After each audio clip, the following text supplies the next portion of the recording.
কেমন আছেন সবাই? আমি শারমিন ইসলাম শর্মী, পুষ্টিবিদ। আজ আমরা জানব ইন্টারমিটেন্ট ফাস্টিং বা ধাপে ধাপে উপবাস সম্পর্কে, বা ধাপে ধাপে না খেয়ে থাকা সম্পর্কে, যা বর্তমান স্বাস্থ্য সচেতন মানুষদের মাঝে খুবই জনপ্রিয় একটি জীবন পদ্ধতি। এটা শুধু ওজন কমাতে নয়, বরং শরীরকে ভেতর থেকে সুস্থ রাখতেও গুরুত্বপূর্ণ ভূমিকা রাখে। চলুন তাহলে শুরু করি। ইন্টারমিটেন্ট ফাস্টিং মানে হলো নির্দিষ্ট সময় খাওয়া এবং বাকি সময় উপবাস থাকা বা না খেয়ে থাকা। এটা কোনো বিশেষ খাবার নয়, বরং একটা টাইম শিডিউল। সবচেয়ে প্রচলিত পদ্ধতিটি হলো 16/8 মেথড, অর্থাৎ 16 ঘন্টা উপবাস আর 8 ঘন্টা সময়ের মধ্যে খাবার খাওয়া। এর বাইরে আরও কিছু পদ্ধতি রয়েছে, যেমন 5/2 ডায়েট, সপ্তাহে 5 দিন স্বাভাবিক খাবার খাওয়া, 2 দিন কম ক্যালোরি খাওয়া, 1 মিল এ ডে, দিনে মাত্র একবার খাওয়া। ইন্টারমিটেন্ট ফাস্টিং করার সময় শরীর ইনসুলিন লেভেল কমিয়ে ফেলে এবং জমা থাকা চর্বিকে শক্তি হিসেবে ব্যবহার করতে শুরু করে। এতে যা ঘটে তা হচ্ছে ফ্যাট বার্ন হয়, ইনসুলিন সেন্সিটিভিটি বাড়ে, কোষ রিপেয়ার প্রক্রিয়া বা অটোফাজি শুরু হয়, হরমোন ব্যালেন্স থাকে।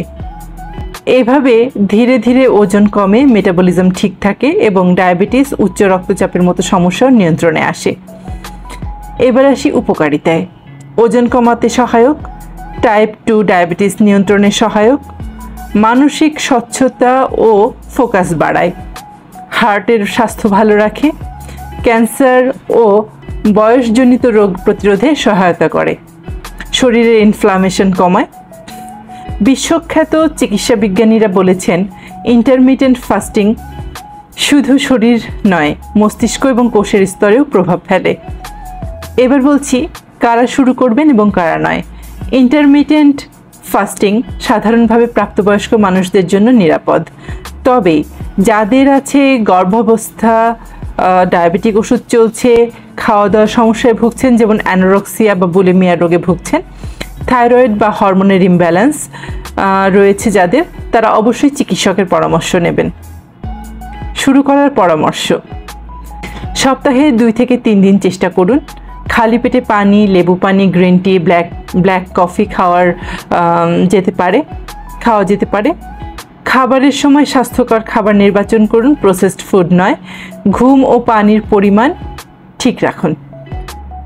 শেষ কথা হচ্ছে, ইন্টারমিটেন্ট ফাস্টিং কোনো জাদুমন্ত্র নয়, কোনো ম্যাজিক নয়। এটা একটি লাইফস্টাইল। সঠিক নিয়মে করলে এটি হতে পারে আপনার জীবনে স্বাস্থ্যবান সহযাত্রী। তবে যে কোনো নতুন পদ্ধতি শুরু করার আগে অবশ্যই চিকিৎসকের পরামর্শ নেওয়া উচিত। আপনি যদি ইন্টারমিটেন্ট ফাস্টিং করতে চান বা করেছেন, তবে আপনার অভিজ্ঞতার কথা কমেন্টে জানাতে ভুলবেন না। ভিডিওটি ভালো লাগলে লাইক, শেয়ার, সাবস্ক্রাইব করতে ভুলবেন না। সুস্থ থাকুন, সচেতন থাকুন। ফিরছি আগামী কোনো ভিডিওতে, আগামী কোনো খাদ্য তথ্য নিয়ে।